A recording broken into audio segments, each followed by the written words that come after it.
두 번째 커플은 말이죠. 가장 나이 차가 많이 나는 커플입니다. 용모 차도 좀 나요. 네. 국회의원 선수도 가장 차이가 많이 나요. 한 사람은 초선이고 한 사람은 최다선이고. 네. 유일한 혼성 커플 이해찬 의원과 이재정 의원을 소개합니다.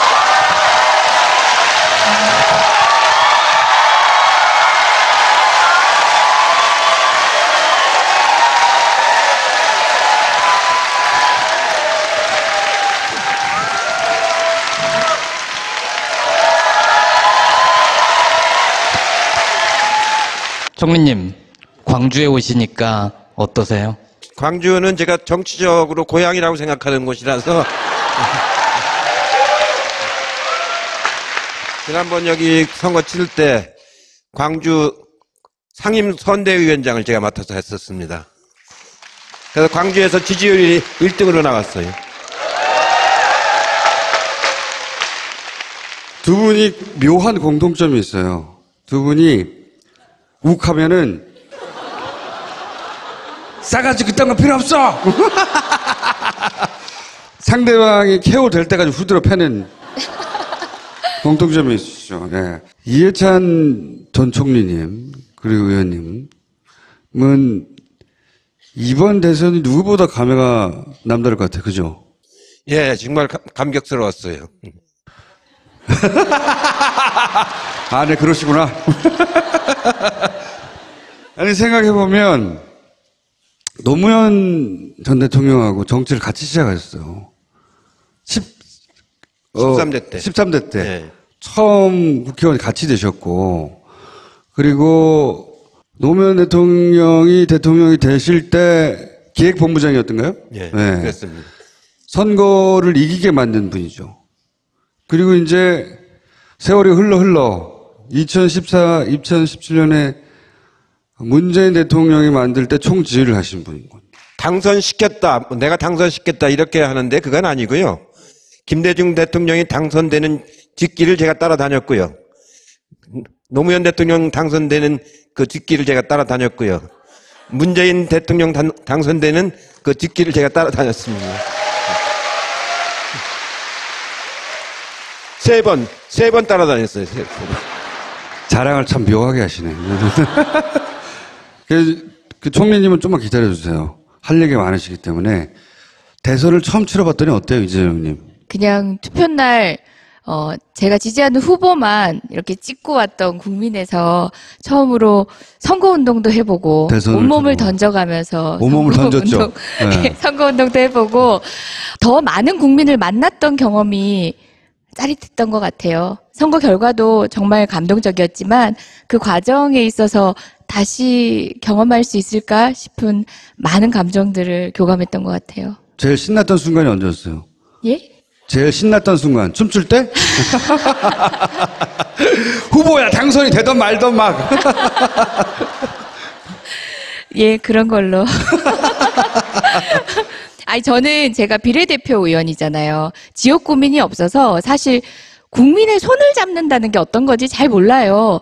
전국구잖아요, 전국구. 예. 그러니까 표를 한번 달라고 해본 적이 없는 거지. 예, 이번에 처음으로 모든 지역구를 제 지역구처럼 다니면서 시장도 다녀보고 진짜 손 맞잡고 눈도 맞춰보고 또 저 박대하시는 분 끝까지 가서 이렇게 안아도 보고 처음 해봤거든요. 그러니까 정치인이 돼서 막연한 국민이었던 대상이 좀 체감하는 대상이 됐던 것 같아요. 그 경험이 정말 전 즐거웠어요. 그거 겪어보니까 비례 끝나고 꼭 지역구 나가야지. 진선미 의원이 처음에 비례가 되고 나서 1년 차가 됐을 때 진선미 의원이 그랬어요. 절대 국회의원 다시는 안 한다고.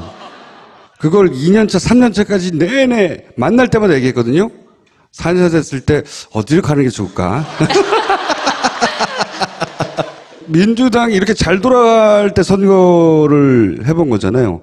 잘 안 돌아갈 때 선거 해본 경험을 못 해봤잖아요. 그렇죠. 사실상 국민적 성원도 최고일 때였고 그렇게 보면 뭐 난세의 영웅이 난다고 하는데 지금도 이렇게 많은 분들이 사랑해 주시면 그 난세였으면 제가 얼마나 더 빛났을까 하는 아쉬움도. 굉장히 뻔뻔한 변호사였어요. 그리고 재판장에 나가면 이기고, 저를 변호해주네. 자, 아무것도 모르는 사람의 얘기를 들어봤고요. 선거에 대해서. 총리님, 이번 2017년의 선거는 어떤 점에서 남달랐습니까? 과거에 뭐 당의 화합의 측면에서라든지 선거 운동의 측면이라든지. 이번 선거는 정말 촛불 선거였다고 이제 그 염원이 타오르는 그런 촛불 혁명인데 이런 선거는 없죠. 저도 선거를 여러 번 치러봤습니다만 이번처럼 국민들 성원을 이렇게 많이 받고 이렇게 그러면서 아주 절박하고 또 대통령까지 탄핵시켜가면서 치르는 선거는 아마 이번이 처음이자 마지막일 겁니다. 앞으로 당선된 우리 당 후보들은 절대로 탄핵당하는 일이 없을 겁니다. 아니, 당이 일사불란하게 움직였다는 면에서도 이전과 비교할 수 없을 정도 아닌가요? 그렇죠. 이번에는 아주 당이 경선도 아주 깨끗하게 잘 치르고 또 선거도 이렇게 일사불란하게 잘 치른 경우는 제가 경험한 바로는 이번이 처음입니다. 언제나 항상 당내가 시끄럽고 그랬었는데 12년 선거는 정말로 엉터리 같은 그런 당 운영을 하게 된 그런 선거여가지고 이길 수 있는 선거를 12년도엔 졌잖아요. 그렇기 때문에 이번에도 또 지면 안 된다라는 건 절박함들이 있어가지고 하고 싶은 말도 다 자제하고 불만이 있어도 서로 이렇게 다독거리 가면서 아주 잘 치른 가장 모범적인 선거였다고 생각이 들죠. 노무현 대통령을 당선시킨 2002년의 대선과 이번 대선을 비교하면 당의 조직이라든가 후보의 측면에서 어떻게 같고 어떻게 다른가요? 2002년도하고는 뭐 천양지차죠. 2002년도는 당에서 다른 후보를 단일화라고 하면서 다른 후보를 내용상으로 지지했지 않습니까? 그래서 그때는 노무현 후보를 지켜야 된다. 처음으로 이제 국민 경선을 해서 후보를 우리가 뽑았는데 그 후보가 설령 지지율이 낮다고 해서 끌어내려 버리면은 당내 민주주의는 앞으로 영원히 못한다라는 그런 판단이 들었기 때문에 그때 120명 의원 중에서 40명 정도만 노무현 후보 캠프에서 참여해서 선거를 치렀어요. 나머지는 아예 선거에 참여를 안 했고 당사를 쓰지도 못하게 했습니다.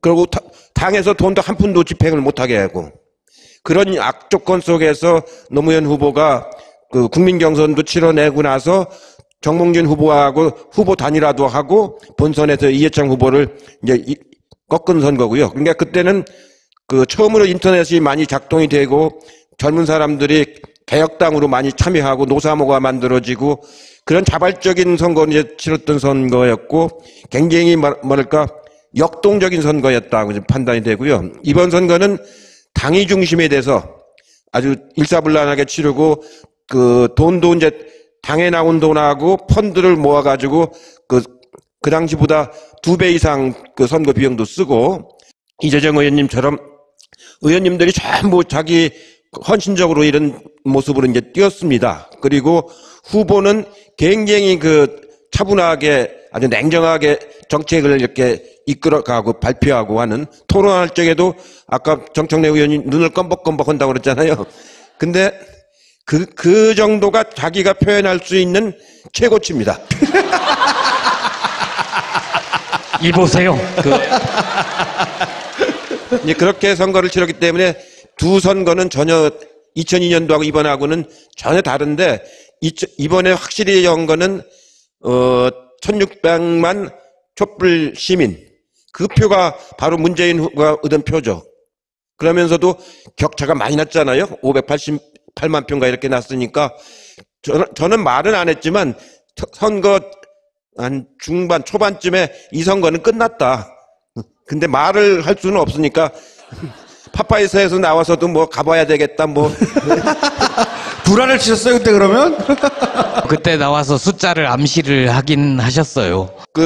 두 분이 40% 정도를 먹고 나머지 또 두 분이 15%를 먹고 나면은 15%를 먹고 나면 나머지가 거기까지만 계산을 하시고 말씀을 안 하시길래 제가 그러면 45% 얻으시겠네요. 그래서 그렇게 얘기하면 걸리니까 45%는 얘기하면 선거가 그러면 끝났다고 생각한 게 어떤 시점이셨어요? 대개 그 선거가 이제 22일 정도 하는데 출발할 때 어떻게 출발하느냐를 보면 대충 알거든요. 이 선거가 출발할 적에 문재인 후보가 이미 40을 넘었거든요. 그렇기 때문에 그 당시 안철수나 다른 후보들은 20% 정도밖에 안 되고, 그리고 홍준표는 그보다도 더 안 됐었죠. 그런데 그 선거 중반에 여론 조작이 한 번 있었습니다. 그 신문사 한 군데, 신문사 두 군데하고 방송사 한 군데에서 여론 조작이 있어가지고 마치 양강구도인 것처럼 한번 그렇죠. 해가지고 국민들을 아주 혼란스럽게 만드는 적이 있었는데, 그때가 최고로 올랐을 때인데 이미 그때 15% 정도 차이가 났었을 때거든요. 정권 교체를 바라는 촛불의 염원이 너무 컸기 때문에 다른 후보들이 따라올 수가 없었죠. 여러 번의 선거 경험이 있으시니까 비교해 보시면서 아 이때는 승기를 잡았구나 하고 마음으로는 안심하시지만 겉으로는 저희들한테 계속 지금 위험하다, 조심해야 된다. 저희는 진짜 조심해야 되는구나. 초짜들을 막 혼내고 막. 들숨 날숨만 잘못 쉬어도 큰일 날 것 같고 나 때문에 안 될 것 같고 정말 그런 마음으로 그래서 배신감을 느끼시는 거예요? 한편으로는 그런 경험들의 소산으로 그렇게 조직을 이렇게 다잡아 나가셨던 게 아닌가 그런 생각이 근데 듭니다. 막 좋으니까 막 율동들을 많이 하는데 그런 분들이 있더라고요. 그래서 제가 율동의 크기를 반으로 줄여라. 율동의 크기를 반으로 줄여라.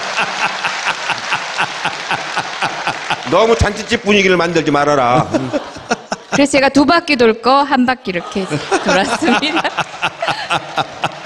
율동의 그 폭이 너무 크면 어떻게 되는 겁니까? 선거에 어떤 영향을 미치게 되죠? 그게 이제 위험하죠. 이미 선거가 끝났다고 느껴지게 만들까봐. 뭐랄까 샴페인을 먼저 터뜨린 것처럼 그렇게 느낌을 주면은 그게 안 좋거든요. 유권자가 이완된다. 결집도가. 유권자들한테 겸손하게 안 보이지 않습니까? 그것도 네. 있고. 잘못하면 또 무대에서 떨어지기도 하고.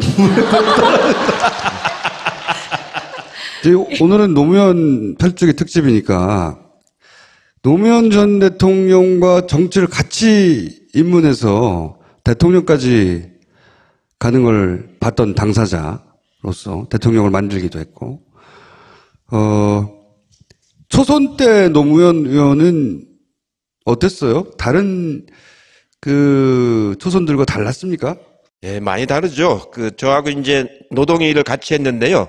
저는 평화민주당으로 그 정치를 시작했고, 노무현 대통령은 통일민주당으로 이제 시작을 했어요. 재야운동할 적엔 또 같이 하다가 출마할 때는 이제 부산에서 출마하고 저는 서울에서 출마했기 때문에 당이 달랐는데, 그래도 이렇게 둘이 나란히 앉았기 때문에 그 노동위에서는 노동위 삼총사라고 해서 같이 이렇게 활동을 하러 많이 다녔는데, 한번 현대중공업에 갔는데 거기가 파업이 오래돼 가지고 굉장히 경찰이 많이 있는데, 우리가 이제 그 지도부를 설득해서 맞으면 파업을 이제 끝내기 위해서 이제 설득하러 이제 들어갔는데, 가서 저는 설득해서 이제 파업을 그만하고 조직을 살려야 된다. 조직이 이제 깨져버리면 이 투쟁은 오래가지 못한다. 그러니까 일부가 이제 붙잡혀 가고 한 1년 감옥살이 하고 나와라. 그러면 그래 조직이 산다고 설득을 하고 있는데, 같이 설득하러 들어갔는데 노무현 대통령은 선동을 해요. 더 하라고. 우리 안 맞는 거예요. 조직 깨지더라도 뭐 끝까지 싸워야 된다고. 그래서 같이 다녀보면은요, 이 격정이 있습니다. 이렇게 그걸 나하고 얘기할 때는 가서 설득하자고 해놓고 가서는 그 사람들 보면은 그 말을 못 하는 거예요. 이제 그런 격정이 있고, 이제 맞으면 뭐랄까, 그러고 웅변가잖아요. 웅변할 때 보면 김대중 대통령만큼 잘해요, 웅변을. 이제 그게 이제 사람들이 막 감동을 받고 이제 그렇지 않습니까? 그러고 막 명패를 그때 집어 던졌잖아요. 저 같으면 못 던져요. 던진 건 아니고 그냥 세게 내려놓은 거라고 하시던데요. 아니, 내가 옆에 있었는데. 아니, 그때 그래서 의원 시절에 한번 할 수 있는 일이 없다 해서 의원직 사퇴도 한번 하셨잖아요. 사퇴낸 적도 있었죠. 근데 어느 정도 다르냐면요. 부산에서 저도 요번에 이제 알았는데, 부산에서 이제 거리에서 이제 막 이제 싸우다가 막 경찰이 막 쳐들어오잖아요. 6월 항쟁 때 그랬다는 거예요. 막 쳐들어오면은 노무현 대통령 바짝 엎어진다는 거예요. 그 아스팔트 바닥에. 그 문재인 그 변호사는 오면은 경찰 잡으면 순순히 잡혀간다는 거예요. 노변은 바짝 엎어져가지고 잡아가려면 잡아가라고 그러고 그 문변은 잡아가면 살살 따라간다는 거예요. 살살 따라간다. 가가지고 어서 오세요 해가지고 조서를 보면은 노 변호사는 한 장도 진술을 안 하고 백지래, 백지. 진술 거부를 네, 행사하시고. 진술 거부를 하고. 근데 문변은 꼬박꼬박 답변해. 그 차이가 있다고 그러는 것처럼 두 분이 같은 사무실에서 공동 사무실을 했는데도 그렇게 차이가 있는 겁니다. 그 정치인 문재인의 진화 과정을 지켜서 보셨잖아요. 많이 진화했습니까? 뭐랄까, 그 문재인 대통령의 특징이 뭐냐면은 정말 정치인은 아닙니다. 그리고 정당을 해본 적도 없었어요. 다만 노무현 대통령을 도와주기 위해서 청와대에서 근무를 한 거죠. 그러다가 이제 노무현 대통령이 저렇게 그 서거하시고 나니까 정치에서는 완전히 손을 떼려고 했었는데, 본인도 말씀을 하시고 저도 같이 그 자리에서 들었는데, 김대중 대통령이 돌아가시기 직전에 저희 몇 사람이 한번 점심을 모신 적이 있어요. 그때 김 대통령이 나는 이제 얼마 못 살 것 같다. 뒷일은 여러분들이 해줘야 된다. 그게 마지막 유언처럼 하신 말씀입니다. 저도 그날 듣고 문재인 대통령도 그날 같이 들으셨는데 그게 굉장히 큰 영향을 많이 미쳤고요. 그러고도 할까 말까 망설이기 있을 때 여러 사람들이 이제 해야 된다 권유를 했고 저도 이제 권유를 했는데 한참 권유를 했습니다. 여러 차례 막걸리를 엄청나게 많이 마셨습니다. 그렇게 했는데 나중에 최종적으로 결단을 하시고 나니까 일반 정치인들보다 훨씬 더 책임감이 커요. 많이 그러니까 굉장히 열심히 해. 뭐든지 이렇게 맡으면은 그렇게 해가지고 하기로 맘먹고 나니까 야, 저 사람이 저런 데가 있었나 할 정도로 그렇게 아주 막 열심히 하고 참 인내심이 좋아요. 참을심이. 저 같으면은 막 버럭했을 건데 그런 게 없습니다. 눈만 껌뻑. 그러면서 정 어이가 없어. 그렇게 해서 아주 책임감이 있기 때문에 그런 자세가 국민들한테 큰 신뢰감을 주고 본인이 이제 그 선비에서 이제 정치 지도자로 이렇게 거듭난 거죠. 네. 이제 정치를 본격적으로 해도 되겠다 이렇게 깜짝 놀랐던 순간 있어요? 믿었습니다. 특히 청와대에서 대통령을 보좌하면서 오래 근무를 했기 때문에 대통령이 어떻게 해야 되는지를 이미 다 학습을 많이 한 셈 아닙니까? 사실 노무현 대통령은 대통령 학습을 안 하고 바로 이제 들어가셨기 때문에 초기에 좀 이렇게 어려움이 있었는데 또 의석도 그때는 그 노무현 대통령 지지하는 의원들 숫자가 한 40명밖에 안 됐기 때문에 굉장히 어려움이 많았었는데 지금은 제1야당에다가 또 대통령의 맞으면 여러 가지 활동을 직접 본인은 아니지만 가까이에서 보신 분이 하기 때문에 언제 아주 많이 하신 분처럼 지금 이렇게 능란하게 아주 잘하시지 않습니까? 그런 점들이 정부를 이끌어가는데 아주 큰 힘이 될 거라고 생각을 하죠. 저 양반한테 저런 면이 있었네 이렇게 깜짝 놀랐다고 하셨잖아요. 뭐 그렇게 정치인으로서의 자질도 있구나 이렇게 생각이 드셨던 순간이 있냐 이거죠. 요즘에 맞으면 그전에는 어떤 결단이 느렸어요. 답답했죠. 그래서 이렇게 보면은 왜 저러나 좀 답답했었는데 대통령이 되고 나서는 업무 지시를 탁탁 내리잖아요. 필요한 시점에 시간 끌지 않고 그런 점들이 아주 놀라운 점들이죠. 보통 2012년에 문재인 대통령 후보와 2016년에 문재인 대통령 후보, 2017년에 문재인 대통령 후보를 비교하면서 진화했다, 많이 달라졌다라는 얘기를 하시는데, 물론 이제 달라지신 면도 있긴 하지만 저는 어떻게 보면 우리 시대가 요구하는 소통의 리더십에 대해서 사람들이 진가를 알아보기 시작한 면도 있는 것 같아요. 함께 달라졌다는 느낌이 들거든요. 당시에 문재인 대통령 후보가 부족했다라기보다는 그분의 진가가 제대로 국민들한테 설득되거나 그 당시에 필요한 리더십인지 우리가 모르고 있었던 점도 있고 그분 역시도 조금씩 발전하고 쌍방향 발전이 있지 않았나 그 생각을 물론이죠. 해요. 그렇죠. 예. 근데 문재인 대통령은 항상 똑같은 것 같아요, 그냥. 사석에서나 공석에서나 후보일 때나 자연인일 때나 기본적으로 이 굉장히 일관되고 똑같은 분 같아요. 그죠? 아주 성실파죠. 그러니까 뭐가 변함이 없고 아주 성실한, 뭐라고 그럴까요? 좀 진국이죠, 진국. 예. 그런 모습이 절대로 흐트러짐이 없고 그렇습니다. 보면 저도 벌써 한 30년을 같이 이렇게 살아왔는데 흐트러진 모습이거나 객적인 모습 이런 거를 한 번도 본 적이 없어요. 총리님, 저는 그거 한번 여쭤보고 싶은데, 여기 광주기도 하니까 5.18 기념사 그거 어떻게 들으셨어요? 예, 그때는 제가 중국에 특사로 가 있어서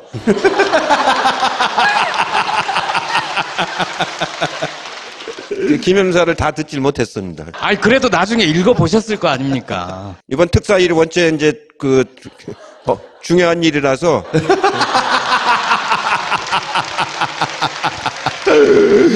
가신 일은 어떻게 해서 싸든 어떻게 되는 겁니까? 중국에서는 싸든 절대 안 된다고 그렇게 주장을 하죠. 네. 근데 이미 일부는 들어왔지 않습니까? 일부는 들어왔는데 그것 때문에 이제 한중 관계가 굉장히 경색이 됐는데 그걸 이제 풀어내는 게 이번 특사의 역할 중에 하나였는데 가서 이제 대화를 좀 많이 했습니다. 그러니까 그걸 들여온 한국 정부인데 들여온 정부는 박근혜 정부고, 예, 그 정부하고 우리 정부를 비교하지 말아라.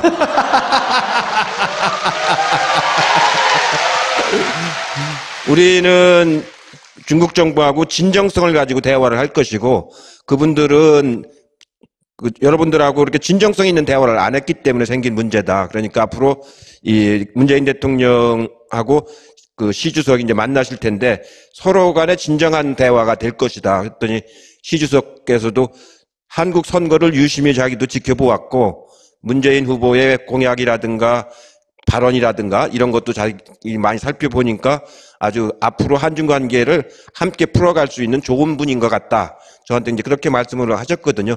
그만큼 신뢰가 이렇게 생겼기 때문에 이제 그 문제를 차차차차 풀어나갈 겁니다. 갑자기 야밤에 벨이 울리는 거예요. 그 박주민 의원이 전화를 했더라고. 굉장히 다급하고 긴급하게 이재정 중국 특사 말이야. 예, 네가 가는 게 좋겠다. 그래서 제가 그랬더니 본인이 지금 지역 구민들하고 대화를 했는데 네가 중국에서 먹힐 얼굴인 것 같다고.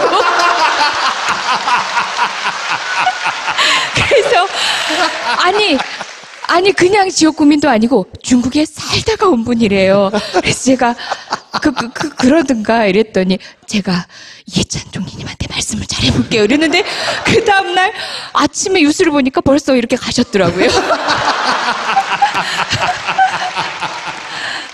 문재인 정부 초기 예상보다 잘한다는 얘기를 많이 하잖아요. 예상보다.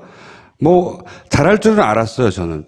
근데 잘할 거라고 기대했던 사람들보다도 더 그 기대치도 넘어설 정도로 현재까지는 이거 왜 잘하는 겁니까? 노무현 대통령 추도식에서 그 말씀을 하셨어요. 내가 지금 요즘에 하고 있는 것은 당연히 할 것을 그냥 순리대로 하는 걸 뿐이다. 근데 국민들이 굉장히 뭘 잘한 것처럼 이렇게 느끼시는데 그만큼 우리 사회가 비정상으로 가고 있었던 것을 정상화시키고 있는 것이다. 이런 말씀을 하셨거든요. 예, 정말 그 말씀이 진실입니다. 그만큼 박근혜 정부, 이명박 정부라고 하는 게 거의 뭐라고 그럴까요? 억지로 끌어가는 정부고, 맞으면 과포장돼 있거나 이렇게 겉포장돼 있는 그런 정부였었거든요. 그러다가 이제 그런 모습이 하나씩 없어지고 자연스러운 모습으로 이렇게 돌아가는 거거든요. 그렇기 때문에 예, 사람들이 더 이제 요즘에 그런 얘기를 해요. 굉장히 문재인 대통령 선거 딱 사람 하나 바꿨는데 이렇게 세상이 바뀌느냐고. 예, 그러고 굉장히 오래 하신 분 같다고 그래요. 그렇죠. 모두가 그 얘기를 해요. 아직 20일도 안 했는데. 네. 네? 그만큼 이제 이렇게 자연스럽게 원상으로 돌아가는 모습인데, 제가 봐도 아주 무리 없이 순리적으로 잘 풀어가시는 것 같아요. 총리님이 혹시 이번 선거 치르면서 울컥해서 눈물이 나고 그런 적 있으셨어요? 이 선거 기간 내내 혹은 선거가 끝난 이후라도? 저 원래 그렇게 울컥하는 그럴 것 같아서 제가 여쭤본 겁니다. 네. 총리님 마저 아니, 울컥한 데가 있었느냐. 23일 날 봉화에서 그 이제 거기에 대통령도 참석하시고 그 여러 사람들이 참석을 했지 않습니까? 제가 이제 노무현 재단 이사장이니까 나가서 인사말을 하려고 또 올라갔는데 머릿속에 그렸던 말이 안 나와요. 울컥해가지고 오늘 8번째 추도식을 맞이해서까지는 했는데 그 다음에 말이 안 나와요. 울컥해가지고. 근데 이제 울컥은 안 하고 그 대신 인사말을 짧게 했죠. 짧게. 아니요, 충분히 느껴졌어요. 그 떨림이라는 게 감흥이 좀 느껴지긴 했어요. 예. 그래서 길게 말할 수가 없어가지고 그냥 짧게 하고 인사말을 했죠. 신문 기사 혹은 뭐 저녁 뉴스를 보다가 이렇게 혼자 울컥하시고 그런 순간은 없으셨어요? 뭐 당연히 이길 걸 이겼는데 뭐 내가 잘했지 뭐 그런 건가였나? 저희는 출구조사 결과를 출구조사 발표하기 한 2시간 전쯤이면 대충 압니다. 어떻게 이제 나왔는지를. 정보 소스가 있어서 되게 하는데 보통 한 15%에서 20% 정도 차이 날 거라고 이렇게 생각이 되니까 그런 별로 이렇게 초조하거나 이런 게 없어서 어떻게 보면 저 같은 경우는 선거를 원체 많이 하다 보니까 이런 선거는 이렇게 쉬운 선거는 없었죠. 대선이 끝난 다음에 계속 뉴스를 본다는 사람들이 많아요. 뉴스가 너무 재밌대 막. 그리고 뉴스를 보다 혼자 막 울고. 뉴스 별 것도 아닌데. 돌려보고. 그러니까 별 것도 아닌 뉴스인데 혼자 막 울고. 그리고 쪽팔리니까 안 들키려고 막 혼자. 그런 사람이 엄청 많아요. 많을 거예요. 이게 왜냐면 정권이 교체가 됐기 때문에 자기들의 어떤 염원 같은 게 실현이 된 거 아닙니까? 그래서 자기가 간절한 소망이 실현된 것 아니, 때문에. 총리님이 그런 적이 없냐고요. 총리님 막 뉴스 보면서 막 혼자 울고 막. 저는 대학교 입학시험도 한 번도 안 떨어진 사람이거든요. 국회의원 선거도 7번 한 번도 안 떨어진 사람이거든요. 그러니까 별로 감흥은 없습니다. 제가 어떤 의원들한테 농담으로 그래요. 아니, 국회의원 선거를 왜 떨어져?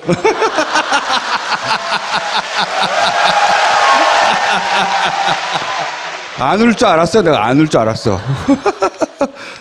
이재정 의원님은 없어요? 혼자 막. 맨날 울었어요. 네. 그때 정말 맨날 울었던 것 같아요. 그때 저랑 주진우가 하도 말을 안 듣고 하지 말라는 것만 하니까 계속. 그때 이후로는 세상 사는 일이 되게 쉬워졌어요. 이거 혼자 이 기사 보다가 울컥울컥하고 그러지 않았어요? 저는 굉장히 잘 울어서 역시 이제 선배 의원님은 의연하게 그 출구조사를 보셨는데 전 출구조사를 보고도 막 울었거든요. 이 현장에서 다 같이 저희 당 의원님들, 당직자분들 그리고 카메라가 이런 무대에 있고 저희가 이렇게 밑에 있는데 그 카메라가 층층 있는 모습 자체가 굉장히 재밌고 웃겨서 계속 웃고 있다가 갑자기 출구조사가 딱 나왔는데 눈물이 나는 거예요. 그냥 눈물이 나는 거예요. 이제 정말 손에 잡힌다는 생각이 들어서 우리 모두 노력했던 게 그때도 울었고요. 뭐 기사 볼 때마다 눈물인 것 같아요. 국정교과서 정말 속상하고 많은 분들이 거리에서 그렇게 고초를 겪으시면서도 안 됐던 게 국정교과서 이렇게 되나? 그러니까 한편으로는 허탈하기도 하고 그게 너무 감동적이었어요. 저는 매일 울었어요. 앞으로 걱정되는 것도 있으시죠? 이게 이제 이렇게 이 분위기만으로 5년을 갈 수는 없잖아요? 정청래 노회찬 의원도 말씀을 하셨는데 지금 기대가 너무 높지 않습니까? 80몇 프로 정도로 기대치가 너무 높기 때문에 그 기대치를 유지하려고 하는 거는 뭐 불가능한 일이고 또 이제 중간에 이제 막 우리가 해결하지 못하는 일도 또 막 생길 거고 그래가지고 이제 아마 여러 번 어려움을 겪을 겁니다. 제가 보기엔 금년에는 그렇게 위기가 올 것 같지는 않고 금년의 국정감사는 우리 정부가 한 것을 감사하는 게 아니고 박근혜 정부가 한 걸 감사하는 거거든요. 그러니까 국정감사가 우리는 이제 자료를 이제 정부로부터 받을 수가 있지 않습니까? 그리고 감사 대상은 박근혜 정부가 작년부터 올해까지 3월까지 한 걸 하는 거거든요. 그렇기 때문에 아마 박근혜 정부의 그 여러 가지 문제점들이 이번 국정감사를 통해서 아주 잘 드러날 거라고 이제 보고요. 이제 예산 편성하는 거는 법적 시한이 있기 때문에 야당이 막을 수가 없습니다. 그건 12월 2일 날 무조건 통과하는 거기 때문에. 그래서 예산 문제는 별 문제가 없는데 문제는 법률입니다. 법률. 법률 개정을 통해서 해야 할 적폐청산이라든가 개혁과제라든가 이런 것들이 이제 180석을 우리가 확보하지 못하면은 그 상정조차도 어렵거든요. 상정조차도. 그래서 그런 거에서 얼마만큼 정치력을 잘 발휘할 거냐. 그렇게 해서 함께 소통하면서 잘 갈 수 있게끔 근데 정치력을 발휘를 해야 되는 겁니다. 당 대표하고 원내대표하고 대통령께서 이제 이런 부분들이 앞으로 이제 다가올 과제들이 있는데 그때 이제 그거를 어느 정도 이제 기본은 잘 지켜 나가면서도 서로 간에 이제 공존할 수 있는 상생할 수 있는 그 기준을 잘 잡아 나가는 게 중요하고요.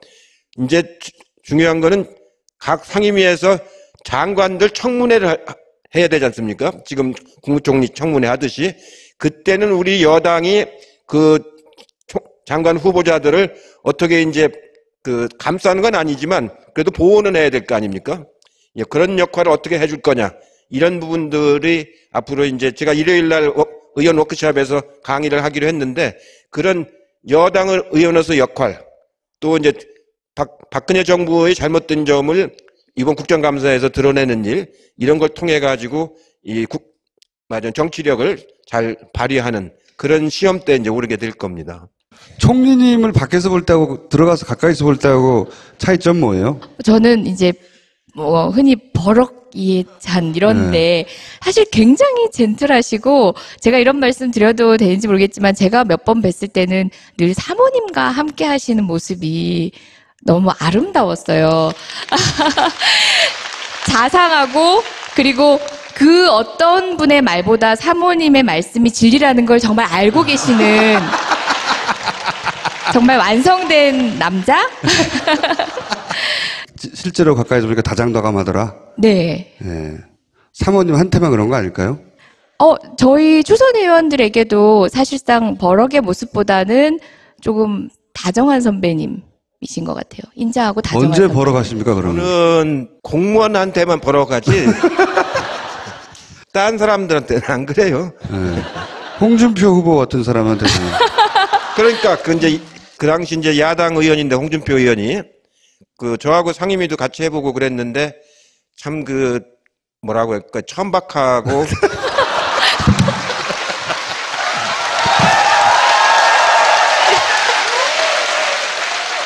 저는 솔직하게 말씀드리는 거예요.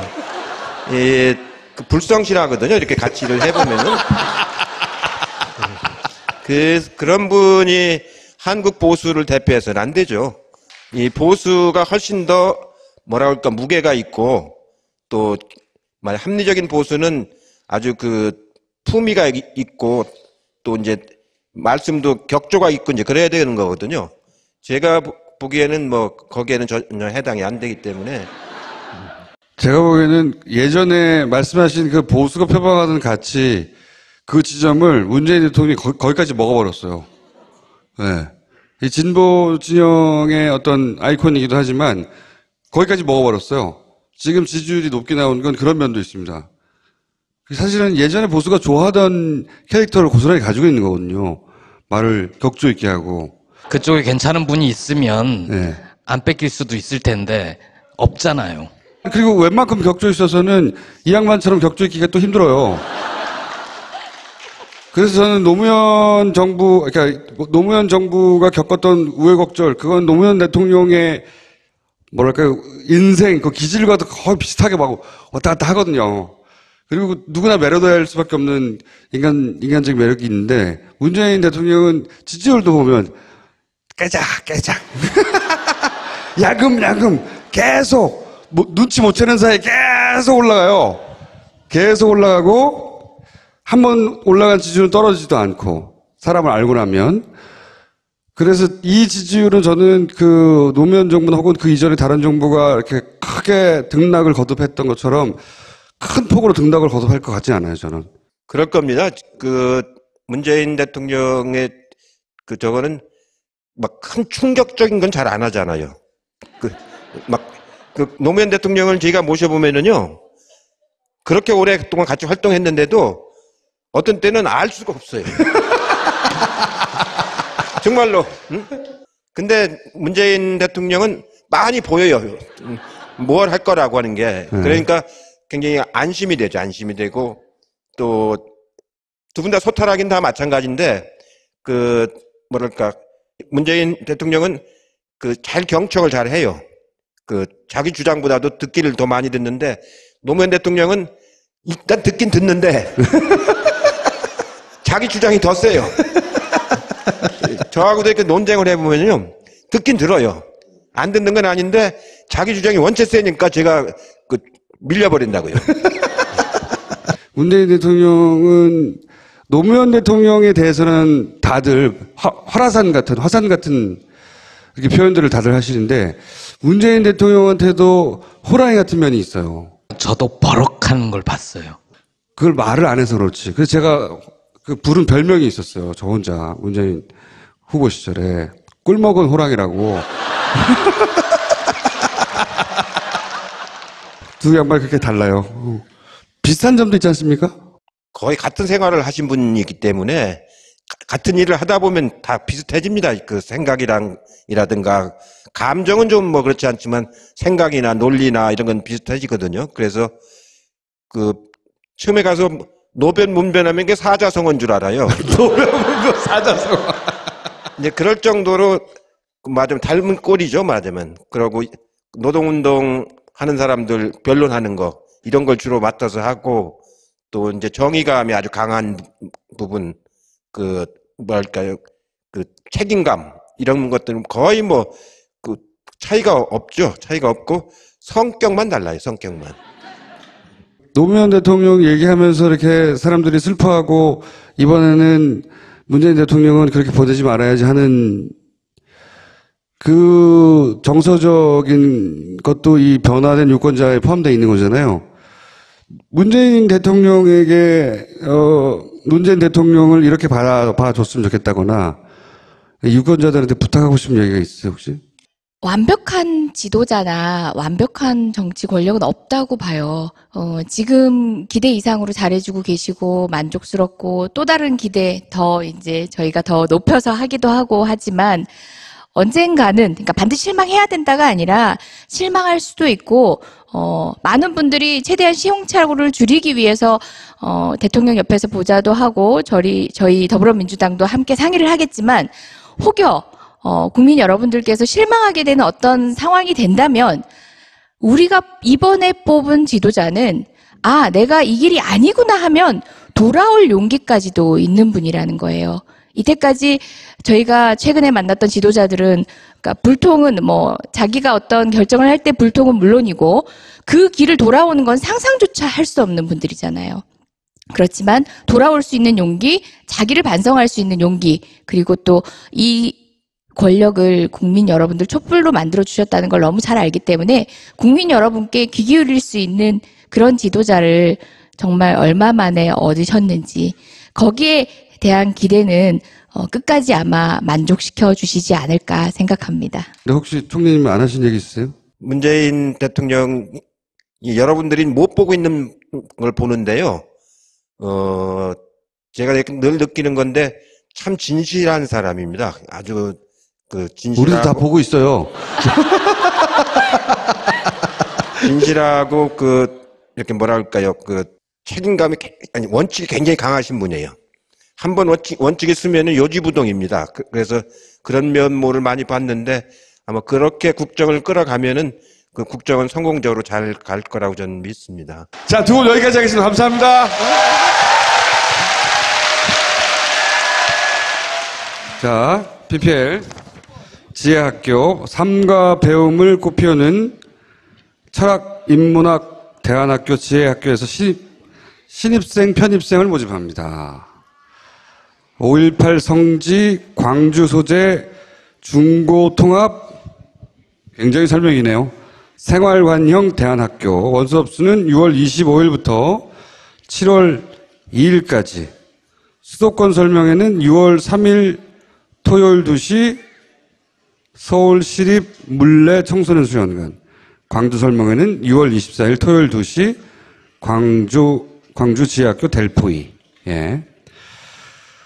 입학 문의 및 설명 참여 신청은 홈페이지를 참조 바랍니다. 지혜학교였습니다. 예, 알렉스라는 건강기능식품 얘기입니다. 서울대학교 병원에서 진행한 인체적용 시험을 통해서 달의 추출물로 만들었답니다. 국내 최초로 면역 과민 반응 개선 기능을 식약처로부터 인정받은 달의 추출물 건강기능식품이고요. 면역 과민 반응이란 말이 좀 생소할 수 있는데요. 알렉스라고 검색을 하면 유명인 때문에 제품을 찾기 힘드니까 딴지마켓에 오셔서 쉽게 구매하실 수 있다고 합니다. 비대도 렌탈하는구나. 애플 비대. AS 기사가 직접 방문하여 비대 내부까지 분해 살균 소독해주는 프리미엄 렌탈 서비스 월 12,900원. 네. 딴지마켓 고객에게는 3개월치 렌탈료 면제. 네. 구매든 렌탈이든 딴지마켓에서. 비대도 렌탈을 하네요. 예, 올리덴탈 체크 가글입니다. 30초 가글 후에 뱉어내면 찌꺼기를 육안으로 확인할 수 있는 신개념 올리덴탈 체크 가글이랍니다. 입냄새, 충치, 치주염, 치은염 이런 이에 관련된 질환 예방 효과가 커서 식약처가 허가를 했답니다. 양치질만으로 부족한 구강 건강을 올리덴탈 체크 가글로 지키세요. 30초 가글 후 꼭 찌꺼기 확인하세요. 두 분이 40% 정도를 먹고 나머지 또 두 분이 15%를 먹고 나면은 15% 먹고 나면 나머지가 거기까지만 계산을 하시고 말씀을 안 하시길래 제가 그러면 45% 얻으시겠네요. 그래서 그렇게 얘기하면 걸리니까 45%랑 얘기하면. 선거가 그러면 끝났다고 생각한 게 어떤 시점이셨어요? 대개 그 선거가 이제 22일 정도 하는데 출발할 때 어떻게 출발하느냐를 보면 대충 알거든요. 이 선거가 출발할 적에 문재인 후보가 이미 40을 넘었거든요. 그렇기 때문에 그 당시 안철수나 다른 후보들은 20% 정도밖에 안 되고, 그리고 홍준표는 그보다도 더 안 됐었죠. 그런데 그 선거 중반에 여론 조작이 한 번 있었습니다. 그 신문사 한 군데, 신문사 두 군데하고 방송사 한 군데에서 여론 조작이 있어가지고 마치 양강구도인 것처럼 한번 그렇죠. 해가지고 국민들을 아주 혼란스럽게 만드는 적이 있었는데, 예, 그때가 최고로 올랐을 때인데 이미 그때 15% 정도 차이가 났었을 때거든요. 정권 교체를 바라는 촛불의 염원이 너무 컸기 때문에 다른 후보들이 따라올 수가 없었죠. 여러 번의 선거 경험이 있으시니까 비교해 보시면서 아 이때는 승기를 잡았구나 하고 마음으로는 안심하시지만 겉으로는 저희들한테 계속 지금 위험하다, 조심해야 된다. 저희는 진짜 조심해야 되는구나. 초짜들을 막 혼내고 막. 들숨 날숨만 잘못 쉬어도 큰일 날 것 같고 나 때문에 안 될 것 같고 정말 그런 마음으로 그래서 배신감을 느끼시는 거예요? 한편으로는 그런 경험들의 소산으로 그렇게 조직을 이렇게 다잡아 나가셨던 게 아닌가 그런 생각이 근데 듭니다. 막 좋으니까 막 율동들을 많이 하는데 그런 분들이 있더라고요. 그래서 제가 율동의 크기를 반으로 줄여라. 율동의 크기를 반으로 줄여라. 너무 잔치집 분위기를 만들지 말아라. 그래서 제가 2바퀴 돌 거 1바퀴 이렇게 돌았습니다. 율동의 그 폭이 너무 크면 어떻게 되는 겁니까? 선거에 어떤 영향을 미치게 되죠? 그게 이제 위험하죠. 아, 이미 선거가 끝났다고 느껴지게 만들까봐? 뭐랄까, 샴페인을 먼저 터뜨린 것처럼 그렇게 느낌을 주면은 그게 안 좋거든요. 유권자가 이완된다, 결집도가. 유권자들한테 겸손하게 안 보이지 않습니까? 그것도 있고. 잘못되면 또 무대에서 떨어지기도 하고. 오늘은 노무현 8주기 특집이니까 노무현 전 대통령과 정치를 같이 입문해서 대통령까지 가는 걸 봤던 당사자로서 대통령을 만들기도 했고, 초선 때 노무현 의원은 어땠어요? 다른 그 초선들과 달랐습니까? 예, 많이 다르죠. 저하고 이제 노동일을 같이 했는데요. 저는 평화민주당으로 그 정치를 시작했고, 노무현 대통령은 통일민주당으로 이제 시작을 했어요. 재야 운동할 적엔 또 같이 하다가 두 번째 커플은 말이죠. 가장 나이 차가 많이 나는 커플입니다. 용모차도 좀 나요. 네. 국회의원 선수도 가장 차이가 많이 나요. 한 사람은 초선이고 한 사람은 최다선이고. 네. 유일한 혼성 커플 이해찬 의원과 이재정 의원을 소개합니다.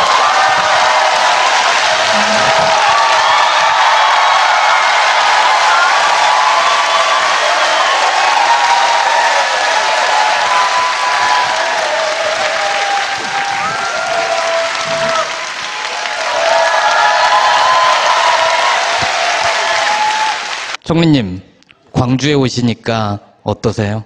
광주는 제가 정치적으로 고향이라고 생각하는 곳이라서 지난번 여기 선거 치를 때 광주 상임 선대위원장을 제가 맡아서 했었습니다. 그래서 광주에서 지지율이 1등으로 나왔어요. 두 분이 묘한 공통점이 있어요. 두 분이 욱하면은 싸가지 그딴 거 필요 없어. 상대방이 KO 될 때까지 후드로 패는 공통점이 있으시죠. 예. 이해찬 전 총리님 그리고 의원님은 이번 대선이 누구보다 감회가 남다를 것 같아요. 그죠? 예, 정말 감격스러웠어요. 아, 네, 그러시구나. 아니, 생각해보면, 노무현 전 대통령하고 정치를 같이 시작하셨어요. 13대 때. 13대 때. 네.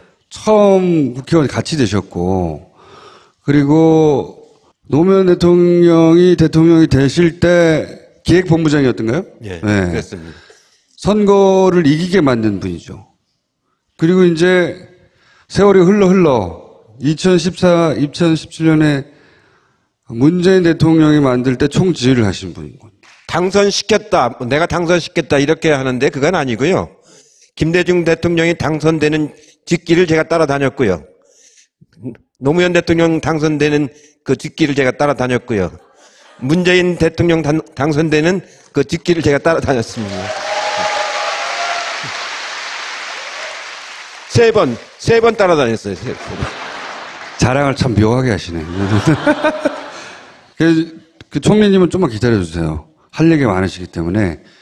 대선을 처음 치러봤더니 어때요, 이재명님? 그냥 투표날 제가 지지하는 후보만 이렇게 찍고 왔던 국민에서 처음으로 선거운동도 해보고 온몸을 던져가면서 온몸을 던졌죠. 네. 선거운동도 해보고 더 많은 국민을 만났던 경험이 짜릿했던 것 같아요. 선거 결과도 정말 감동적이었지만 그 과정에 있어서 다시 출마할 때는 이제 부산에서 출마하고 저는 서울에서 출마했기 때문에 당이 달랐는데 그래도 이렇게 둘이 나란히 앉았기 때문에 그 노동위에서는 노동위 삼총사라고 해서 같이 이렇게 활동을 하러 많이 다녔는데 한번 현대중공업에 갔는데 거기가 파업이 오래돼 가지고 그 굉장히 그 경찰이 많이 있는데 예, 우리가 이제 그 지도부를 설득해서 맞으면 그 파업을 이제 끝내기 위해서 이제 설득하러 이제 들어갔는데 가서 저는 설득해서 이제 파업을 그만하고 조직을 살려야 된다. 조직이 이제 깨져버리면 이 투쟁은 오래가지 못한다. 그러니까 일부가 이제 붙잡혀 가고 한 1년 감옥살이하고 나와라. 그러면 그래야 조직이 산다고 설득을 하고 있는데 같이 설득하러 들어갔는데 노무현 대통령은 선동을 해요. 더 하라고. 우리 안 맞는 거예요. 아, 조직 깨지더라도 뭐 끝까지 싸워야 된다고. 그래서 같이 다녀보면은요, 이 격정이 있습니다, 이렇게. 그걸 나하고 얘기할 땐 가서 설득하자고 해놓고 가서는 그 사람들 보면은 그 말을 못 하는 거예요. 이제 그런 그 격정이 있고 이제 맞으면 뭐랄까, 그러고 웅변 가잖아요. 웅변할 때 보면 김대중 대통령만큼 잘해요, 웅변을. 이제 그게 이제 사람들이 막 감동을 받고 이제 그렇지 않습니까? 그러고 막 명패를 그때 집어 던졌잖아요. 저 같으면 못 던져요. 아니, 던진 건 아니고 그냥 세게 내려놓은 거라고 하시던데요. 아니, 내가 옆에 있었는데. 아니, 그때 그래서 그 의원 시절에 한번 할 수 있는 일이 없다 해서 의원직 사퇴도 한번 하셨잖아요. 사퇴낸 적도 있었죠. 근데 어느 정도 다르냐면요. 부산에서 저도 요번에 이제 알았는데, 부산에서 이제 거리에서 이제 막 이제 싸우다가 막 경찰이 막 쳐들어오잖아요. 6월 항쟁 때 그랬다는 거예요. 막 쳐들어오면은 노무현 대통령 바짝 엎어진다는 거예요. 그 아스팔트 바닥에. 문재인 변호사는 오면은 경찰 잡으면 순순히 잡혀간다는 거예요. 노변은 바짝 엎어져가지고 잡아가려면 잡아가라고 그래고, 그 문변은 잡아가면 살살 따라간다는 거예요. 살살 따라간다. 가가지고 어서 오세요 해가지고 조서를 보면은 노 변호사는 한 장도 진술을 안 하고 백지래, 백지. 진술 거부를 네, 행사하시고. 진술 거부를 하고. 근데 문변은 꼬박꼬박 답변해. 그 차이가 있다고 그러는 것처럼 두 분이 같은 사무실에서 공동 사무실을 했는데도 그렇게 차이가 있는 겁니다. 그 정치인 문재인의 진화 과정을 지켜서 보셨잖아요. 많이 진화했습니까? 뭐랄까, 그 문재인 대통령의 특징이 뭐냐면은 정말 정치인은 아닙니다. 그리고 정당을 해본 적도 없었어요. 다만 노무현 대통령을 도와주기 위해서 청와대에서 근무를 한 거죠. 그러다가 이제 노무현 대통령이 저렇게 할 수 있을까 싶은 많은 감정들을 교감했던 것 같아요. 제일 신났던 순간이 언제였어요? 예? 제일 신났던 순간 춤출 때? 후보야 당선이 되던 말던 막. 예, 그런 걸로. 아니, 저는 제가 비례대표 의원이잖아요. 지역 고민이 없어서 사실 국민의 손을 잡는다는 게 어떤 건지 잘 몰라요. 전국구잖아요, 전국구. 예. 그러니까 표를 한번 달라고 해본 적이 없는 거지. 예, 이번에 처음으로 모든 지역구를 대지역구처럼 다니면서 시장도 다녀보고 진짜 손 맞잡고 눈도 맞춰보고 또 저 박대하시는 분 끝까지 가서 이렇게 안아도 보고 처음 해봤거든요. 그러니까 정치인이 돼서 막연한 국민이었던 대상이 좀 체감하는 대상이 됐던 것 같아요. 그 경험이 정말 전 즐거웠어요. 그거 겪어보니까 비례 끝나고 꼭 지역구 나가야지. 진선미 의원이 처음에 비례가 되고 나서 1년 차가 됐을 때 진선미 의원이 그랬어요. 절대 국회의원 다시는 안 한다고. 그걸 2년 차, 3년 차까지 내내 만날 때마다 얘기했거든요. 4년 차 됐을 때 어디를 가는 게 좋을까? 민주당이 이렇게 잘 돌아갈 때 선거를 해본 거잖아요. 잘 안 돌아갈 때 선거 해본 경험을 못 해봤잖아요. 그렇죠. 사실상 국민적 성원도 최고일 때였고 그렇게 보면 뭐 난세의 영웅이 난다고 하는데 지금도 이렇게 많은 분들이 사랑해 주시면 그 난세였으면 제가 얼마나 더 빛났을까 하는 아쉬움도.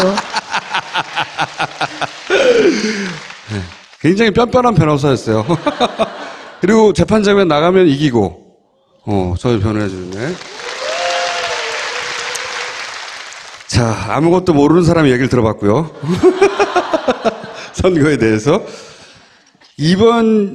총리님, 이번 2017년의 선거는 어떤 점에서 남달랐습니까? 과거에 뭐 당의 화합의 측면에서라든지 선거 운동의 측면이라든지. 이번 선거는 정말 촛불 선거였다고 이제 그 염원이 타오르는 그런 촛불 혁명인데 이런 선거는 없죠. 저도 선거를 여러 번 치러봤습니다만 이번처럼 국민들 성원을 이렇게 많이 받고 이렇게 그러면서 아주 절박하고 또 대통령까지 탄핵시켜가면서 치르는 선거는 아마 이번이 처음이자 마지막일 겁니다. 앞으로 당선된 우리 당 후보들은 절대로 탄핵당하는 일이 없을 겁니다. 아니, 그 당이 일사불란하게 움직였다는 면에서도 이전과 비교할 수 없을 정도 아닌가요? 그렇죠. 이번에는 아주 당이 경선도 아주 깨끗하게 잘 치르고 또 선거도 이렇게 일사불란하게 잘 치른 경우는 제가 경험한 바로는 이번이 처음입니다. 언제나 항상 당내가 시끄럽고 그랬었는데 12년 선거는 정말로 엉터리 같은 그런 당 운영을 하게 된 그런 선거여가지고 이길 수 있는 선거를 12년도엔 졌잖아요. 그렇기 때문에 이번에도 또 지면 안 된다라는 건 절박함들이 있어가지고 하고 싶은 말도 다 자제하고 불만이 있어도 서로 이렇게 다독거려 가면서 아주 잘 치른 가장 모범적인 선거였다고 생각이 들죠. 그 노무현 대통령을 당선시킨 2002년의 대선과 이번 대선을 비교하면 그 당의 조직이라든가 후보의 측면에서 어떻게 같고 어떻게 다른가요? 2002년도하고는 뭐 천양지차죠. 2002년도는 당에서 다른 후보를 단일화라고 하면서 다른 후보를 내용상으로 지지했지 않습니까? 그래서 그때는 노무현 후보를 지켜야 된다. 처음으로 이제 국민 경선을 해서 후보를 우리가 뽑았는데 그 후보가 설령 지지율이 낮다고 해서 끌어내려 버리면은 당내 민주주의는 앞으로 영원히 못한다라는 그런 판단이 들었기 때문에 그때 120명 의원 중에서 40명 정도만 노무현 후보 캠프에서 참여해서 선거를 치렀어요. 나머지는 아예 선거에 참여를 안 했고 당사를 쓰지도 못하게 했습니다. 그리고 당에서 돈도 한 푼도 집행을 못하게 하고 그런 악조건 속에서 노무현 후보가 그 국민 경선도 치러내고 나서 정몽준 후보하고 후보 단일화도 하고 본선에서 이해창 후보를 이제 꺾은 선거고요. 그러니까 그때는 그 처음으로 인터넷이 많이 작동이 되고 젊은 사람들이 개혁당으로 많이 참여하고 노사모가 만들어지고 그런 자발적인 선거를 이제 치렀던 선거였고 굉장히 뭐랄까 역동적인 선거였다고 판단이 되고요. 이번 선거는 당이 중심에 대해서 아주 일사불란하게 치르고 그 돈도 이제 당에 나온 돈하고 펀드를 모아가지고 그 당시보다 2배 이상 그 선거 비용도 쓰고 이재정 의원님처럼 의원님들이 전부 자기 헌신적으로 이런 모습으로 이제 뛰었습니다. 그리고 후보는 굉장히 그 차분하게 아주 냉정하게 정책을 이렇게 이끌어가고 발표하고 하는 토론할 적에도 아까 정청래 의원이 눈을 껌벅껌벅 한다고 그랬잖아요. 근데 그 정도가 자기가 표현할 수 있는 최고치입니다. 이보세요. 이제 그렇게 선거를 치렀기 때문에 두 선거는 전혀 2002년도하고 이번하고는 전혀 다른데 이번에 확실히 연 거는 1600만 촛불 시민 그 표가 바로 문재인 후보가 얻은 표죠. 그러면서도 격차가 많이 났잖아요. 588만 표인가 이렇게 났으니까 저는 말은 안 했지만 선거 한 중반 초반쯤에 이 선거는 끝났다. 근데 말을 할 수는 없으니까 파파이스에서 나와서도 뭐 가봐야 되겠다 뭐 불안을 치셨어요 그때 그러면? 그때 나와서 숫자를 암시를 하긴 하셨어요. 그